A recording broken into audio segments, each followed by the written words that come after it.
आप सब कैसे हो बच्चों। आज हम हार की जीत जो पाठ पढ़ा था उसके प्रश्न उत्तर करेंगे। तो हम प्रश्न उत्तर शुरू करते हैं।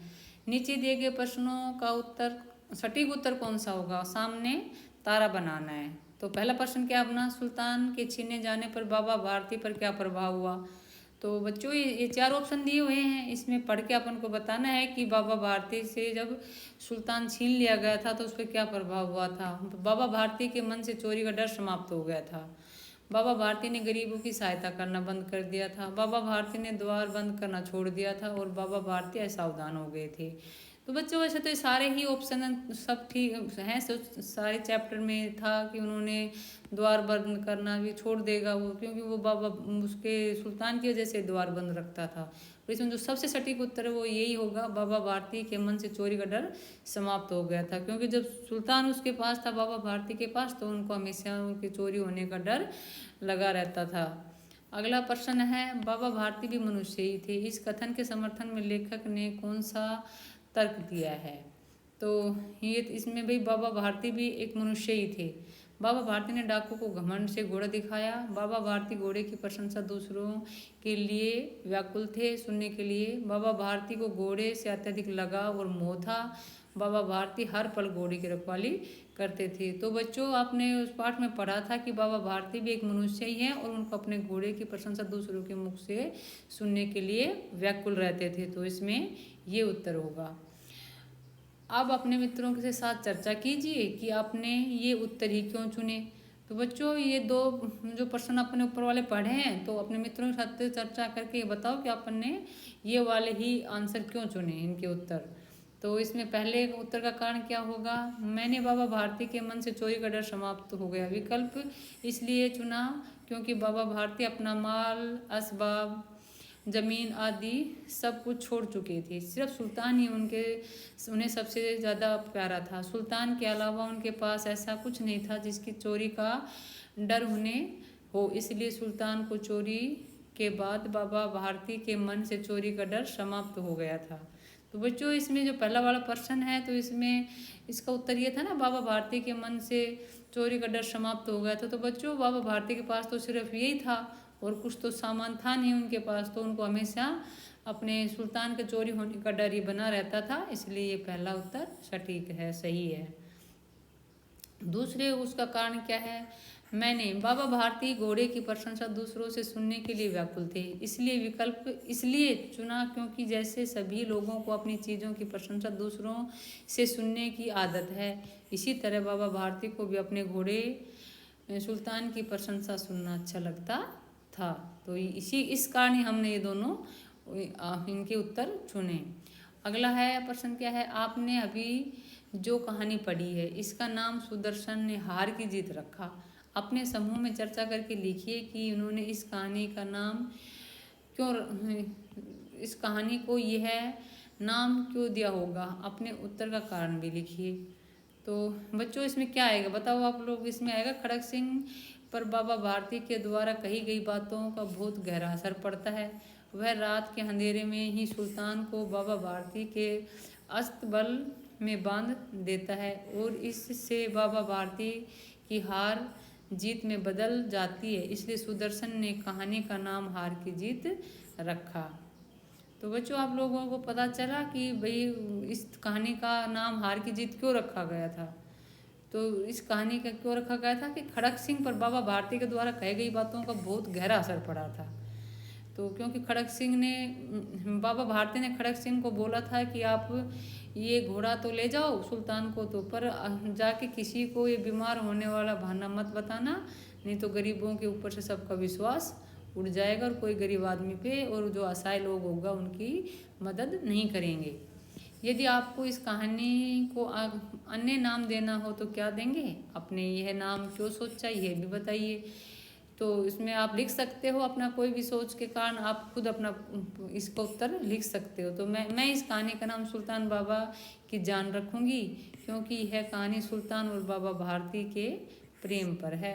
तो बच्चों आप भी अपना नाम कमेंट में लिख के बता सकते हो कि आप इस कहानी को क्या नाम देना चाहते हो। बाबा भारती ने डाकू खड़क सिंह से कौन सा वचन लिया था। तो बच्चों आप बताओ कि बाबा भारती ने डाकू खड़क सिंह से कौन सा वचन लिया था। बाबा भारती ने डाकू खड़क सिंह से वचन लिया कि अपाहिज बनकर घोड़ा छीनने की घटना वह किसी के सामने प्रकट ना करे, क्योंकि अगर वो किसी को बता देगा कि मैंने अपाहिज बन के बाबा भारती से घोड़ा छीना है तो लोग किसी भी सच में जो अपाहिज होगा उसकी भी मदद करने से कतराने लगेंगे। उनका विश्वास उनके ऊपर से उड़ जाएगा और कोई कभी किसी की हेल्प नहीं हो पाएगी। पंक्तियों पर चर्चा। कहानी में से चुनकर कुछ वाक्य नीचे दिए गए हैं, इन्हें ध्यान से पढ़िए और इन पर विचार कीजिए। आपको इनका क्या अर्थ समझ में आया, अपने विचार लिखिए। तो भगवत भजन से जो समय बचता वह घोड़ों को अर्पण हो जाता। तो इसमें आएगा बाबा भारती अपने घोड़े सुल्तान को बहुत अधिक प्रेम करते थे। भजन और साधना के बाद जो समय बचता था पूरा समय अपने घोड़े को देते थे। यह वाक्य उनके घोड़े के प्रति गहरे लगाव और प्रेम को दर्शाता है। अगली पंक्ति क्या है। बाबा ने घोड़ा दिखाया घमंड से, खड़क सिंह ने घोड़ा देखा आश्चर्य से। तो इस पंक्ति का क्या अर्थ होगा। बाबा अपने घोड़े पर गर्व महसूस करते थे और जब खड़क सिंह ने उन्हें देखा तो वह उसकी सुंदरता और ताकत से चकित हो गए थे, क्योंकि घोड़ा बहुत सुंदर था। और जैसे ही खड़क सिंह ने देखा तो उसकी सुंदरता और वो बहुत ही हट्टा खट्टा भी था तो उसकी ताकत से वो चकित हो गया था। तो अगला क्या है। वह डाकू था और जो कुछ वस्तु उसे पसंद आ जाए उस पर अपना अधिकार समझता था। तो बच्चों ये डाकू खड़क सिंह के बारे में बता रखी थी, आप लोगों ने पाठ में पढ़ा था ना कि जो डाकू खड़क सिंह को पसंद आ जाता था वो उससे उन्हीं से छीन लेता था। तो ये वाक्य खड़क सिंह की निर्दयी और स्वार्थी प्रवृत्ति को उजागर करता है। ठीक है बच्चों, क्योंकि वो बहुत ही स्वार्थी था और बहुत निर्दयी भी था, वो दया नहीं करता था। बाबा भारती ने निकट जाकर उसकी और ऐसी आंखों से देखा जैसे बकरा कसाई की ओर देखता है और कहा ये घोड़ा तुम्हारा हो चुका है। तो बच्चों जब उसने सुल्तान खड़क सिंह ने जब सुल्तान को ले लिया था और उस पर बैठ कर चलने लगा और जब वो रुक कर बाबा ने जब उसको आवाज़ लगाई तो रुका तो देखा कि ये तो मतलब बहुत ही खतरनाक तरीके से उसकी खड़क सिंह की तरफ बाबा भारती देख रहा था। यह वाक्य बाबा भारती की असहायता और विवशता को दिखाता है, क्योंकि वो असहाय था, अपने घोड़े को उससे छीन नहीं पाता क्योंकि वो तो ताकतवर था और बदमाश भी था। तो बाबा भारती को कहाँ अपना वो घोड़ा वापस देने वाला था। वह खड़क सिंह की ताकत के सामने मजबूर हो गए और उसे घोड़ा सौंपने के लिए तैयार हो गए। और अगली पंक्ति है बच्चों। उनके पाँव अस्तबल की ओर मुड़े परंतु फाटक पर पहुंचकर उनको अपनी भूल प्रतीत हुई। तो ये पंक्ति किसके लिए है। बाबा भारती का प्रेम और लगाव सुल्तान के प्रति अस्तबल की ओर खींच लाया, परंतु जब वह फाटक पर पहुंचे तो उन्हें अपनी गलती का एहसास हुआ। तो बच्चों जब घोड़ा खड़क सिंह ले गया था उसके बाद जब वो बाबा भारती वो अपने घोड़े से बहुत प्यार करते थे तो उन्होंने देखा जैसे वो तुरंत कुछ भी काम करके तुरंत अपने घोड़े की तरफ ही जाते थे। तो बाबा भारती का प्रेम और लगाव उनके सुल्तान के प्रति उन्हें अस्तबल की ओर खींच लाया था, परंतु जब वह फाटक पर पहुंचे तो उन्हें अपनी गलती का एहसास हुआ कि मेरा तो सुल्तान यहाँ पे है ही नहीं। तो उसको पता चल गया। सोच विचार के लिए कहानी को एक बार फिर से पढ़िए और निम्नलिखित पंक्तियों के विषय में पता लगाकर अपनी लेखन पुस्तिका में लिखिए। दोनों की आंसुओं का उस भूमि की मिट्टी पर परस्पर मेल हो गया। तो बच्चों ये वो है किसके आंसुओं का मेल हो गया था। तो बाबा भारती और खड़क सिंह के आंसुओं का मेल हो गया था। दोनों के आंसुओं में क्या अंतर था। तो बच्चों बताओ दोनों के बाबा भारती और खड़क सिंह की आंसुओं में क्या अंतर था। बाबा भारती के आंसू घोड़े को वापस पाने की खुशी के थे और वही खड़क सिंह के आंसू पछतावे और अपने पे किए हुए शर्मिंदगी के थे। तो बच्चों दोनों के आंसुओं में यही अंतर था, क्योंकि बाबा भारती को तो उसका घोड़ा वापस मिल गया तो वो बहुत खुशी था और खड़क सिंह को अपने किए हुए पे बहुत पछतावा और शर्म आ रही थी। तो दोनों के आंसुओं में यही अंतर था। दिनचर्या। कहानी पढ़कर आप बाबा भारती के जीवन के विषय में कुछ जान चुके हो। अब आप कहानी के आधार पर बाबा भारती की दिनचर्या लिखिए। वे सुबह उठने से लेकर रात को सोने तक क्या क्या करते होंगे लिखिए। इस काम में आप थोड़ा बहुत अपनी कल्पना का सहारा भी ले सकते हैं। तो बच्चों ये प्रश्न है कि भाई बाबा भारती की दिनचर्या किस प्रकार की थी, तो वो अपन को लिखनी है। तो आप लोग कैसे लिखोगे? बाबा भारती जल्दी उठकर स्नान करते होंगे, उसके बाद प्रार्थना, फिर सुल्तान की देखभाल और उसको खाना खिलाते होंगे। उसके बाद गांव के लोगों की समस्याएं सुनते होंगे और सुल्तान के साथ घूमते भी होंगे और रात को फिर भगवान का भजन करते हुए सो जाते होंगे। तो बच्चों ये बाबा भारती उन्होंने सोच के कल्पना करके आप लोगों को खुद लिखना है कि बाबा भारती क्या क्या करते होंगे। तो थोड़ा बहुत तो आप लोगों को पता चल गया होगा पाठ पढ़ के कि बाबा भारती क्या क्या करते थे। अब अगला प्रश्न है, आप अपनी दिनचर्या भी लिखिए। तो बच्चों जैसे बाबा भारती की दिनचर्या आप लोगों ने लिखी वैसे अपनी भी लिखो। तो इसमें मैंने लिखा, मैं सुबह जल्दी उठकर मुंह हाथ धोती हूँ, दांत साफ करती हूँ, फिर ईश्वर से प्रार्थना करती हूँ। उसके बाद स्कूल के लिए तैयार होती हूँ, नाश्ता करती हूँ और स्कूल चली जाती हूँ। स्कूल से वापस आकर खाना खाती हूँ, फिर खेलती हूँ, पढ़ती हूँ। उसके बाद परिवार के साथ बातें करती हूँ और रात का खाना खाकर जल्दी सो जाती हूँ क्योंकि सुबह स्कूल जाना होता है। और अगला प्रश्न है बच्चों, कहानी की रचना। इस कहानी की कौन कौन सी बातें आपको पसंद आई, आपस में चर्चा करो।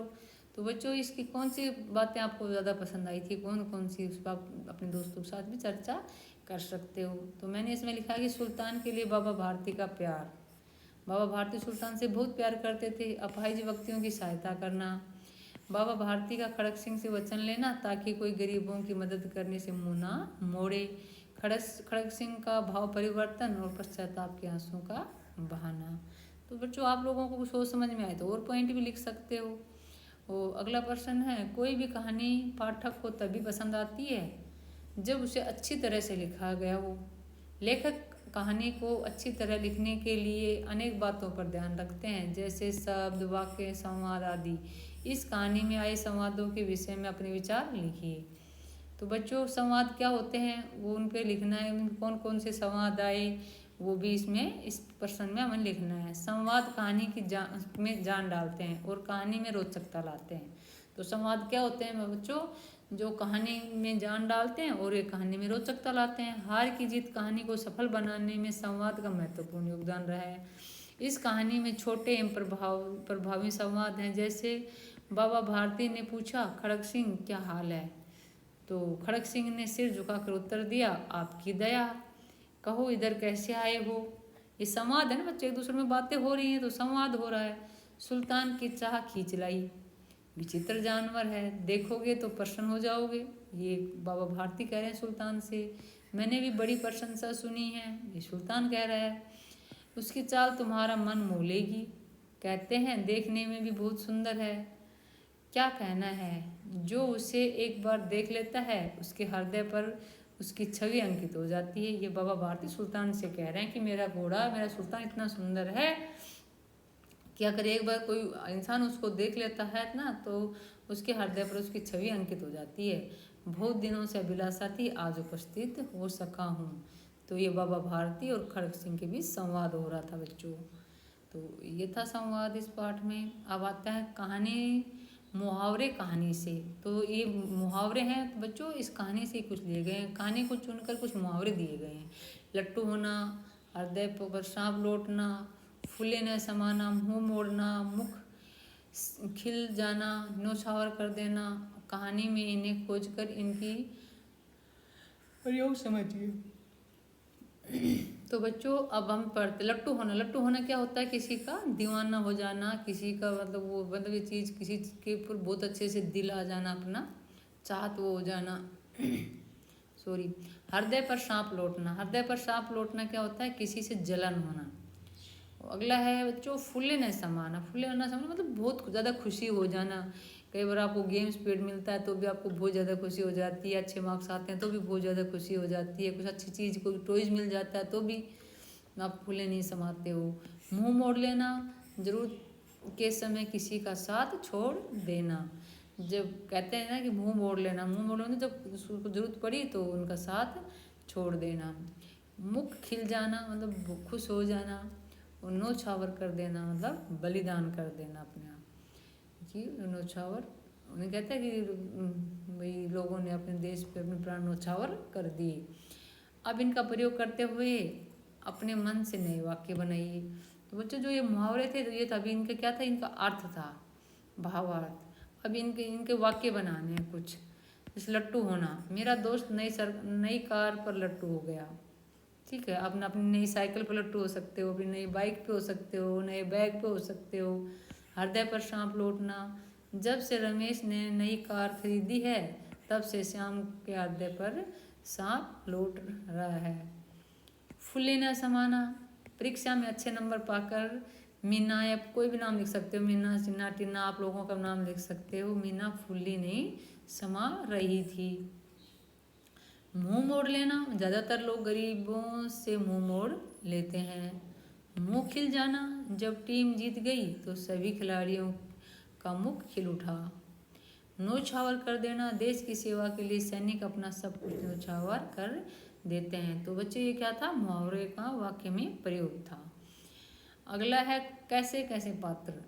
इस कहानी में 3 मुख्य पात्र हैं, बाबा भारती, डाकू खड़क सिंह और सुल्तान घोड़ा।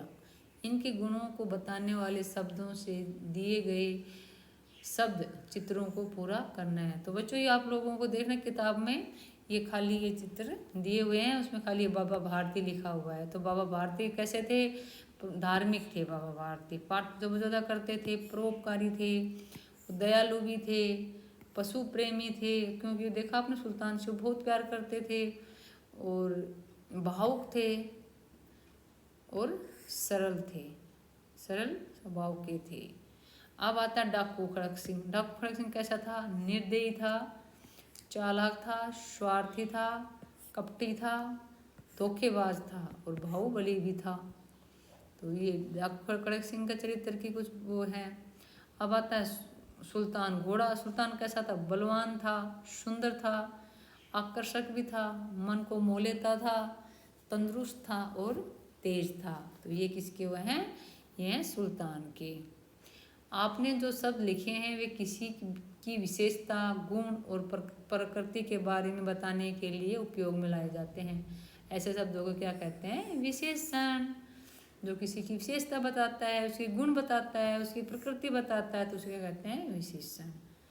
पाठ से आगे सुल्तान की कहानी। मान लीजिए यह कहानी सुल्तान सुन रहा है, तब कहानी कैसे आगे बढ़ती है। स्वयं को सुल्तान के स्थान पर रखकर कहानी बनाई। आप कहानी को इस प्रकार से बढ़ा सकते हैं, मेरा नाम सुल्तान है, मैं एक घोड़ा हूँ। तो बच्चों मैंने तो ये लिखी है, मेरा नाम सुल्तान है, मैं एक घोड़ा हूँ और मेरे स्वामी बाबा भारती हैं। बाबा भारती मुझसे बहुत प्रेम करते हैं और मेरी देखभाल भी में कोई कमी नहीं छोड़ते। एक दिन खड़क सिंह नाम का डाकू मुझे चुराने आया। उसने चालाकी से बाबा को धोखा देकर मुझे ले जाने की कोशिश की, लेकिन बाबा की ईमानदारी और विश्वास ने उसे बदल दिया और खड़क सिंह ने मुझे वापस लौटा दिया। तो बच्चों ये था। अब अगला प्रश्न है मन के भाव। जो मन में भाव आते हैं, कहानी में से चुनकर कुछ शब्द नीचे दिए गए हैं। बताइए कहानी में कौन कब ऐसा अनुभव कर रहा होगा। तो इसमें पहला क्या है बच्चों, चकित है। चकित क्या है, जब अपाहिज ने घोड़े की लगाम अपने हाथ में ले ली तब बाबा भारती चकित हो गए, क्योंकि बाबा भारती तो उसको बैठा के और खुद घोड़ा चलाना चाहते थे क्योंकि वो अपाहिज था। प्रसन्नता, जब बाबा भारती को उनका घोड़ा वापस मिला तो बाबा भारती तो बहुत प्रसन्न हो गए थे, आप लोगों को पता ही है। अधीर, जब सुल्तान की कीर्ति खड़क सिंह के कानों तक पहुंची, उसका हृदय घोड़े को देखने के लिए अधीर हो गया था। करुणा, जब खड़क सिंह कंगला और अपाहिज बना था, उसकी आवाज़ में करुणा थी। वो एक अपाहिज वो बन के तो बाबा भारती से सहायता मांगता है। डर, जब बाबा भारती को लगा कि खड़क सिंह उनका घोड़ा चुरा ले जाएगा। जब खड़क सिंह ने बाबा भारती से बातें की तो उसको ऐसा लगा था कि कहीं खड़क सिंह मेरा घोड़ा चुरा के ना ले जाए। निराशा, जब बाबा भारती को लगा कि उसका घोड़ा चला गया है तो बाबा भारती को बहुत निराशा हुई। आप उपयुक्त भावों को कब कब अनुभव करते हैं लिखिए। जैसे गली में किसी कुत्ते को देखकर डर या प्रसन्नता या करुणा आदि का अनुभव। तो बच्चों ये आपको लिखना है कि ऐसा आप कब कब महसूस करते हो, कब आपके मन में करुणा होती है, कब प्रसन्नता होती है, कब डर होता है, ये लिखना है। तो आपके मन में करुणा कब होती है? जब मैं किसी गरीब को देखती हूँ। आश्चर्य कब होता है? जब मुझे कोई अप्रत्याशित उपहार मिलता है कि आपको तुरंत कोई उपहार मिल जाए। डर जब मैं अंधेरे में अकेली होती हूँ। प्रसन्नता जब मैं घूमने जाती हूँ। और निराशा जब मैं परीक्षा में अच्छे अंक नहीं ला पाती हूँ तो मुझे बहुत निराशा होती है। तो बच्चों ये आप लोगों के प्रश्न उत्तर थे। और ये मैं बच्चों पहले से इसलिए लिख के रखती हूँ, अगर मैं आप लोगों के सामने इनको करूँगी तो बहुत बड़ा वीडियो हो जाएगा और आप लोगों को बहुत टाइम लगेगा इस वीडियो को देखने में। ये झरोखे से आप जानते हो कि लेखक सुदर्शन ने अनेक कविताएं लिखी हैं। सॉरी, उनकी लिखी एक कविता पढ़ते हैं, वह चली हवा। तो बच्चों ये किसने लिखी है? सुदर्शन ने।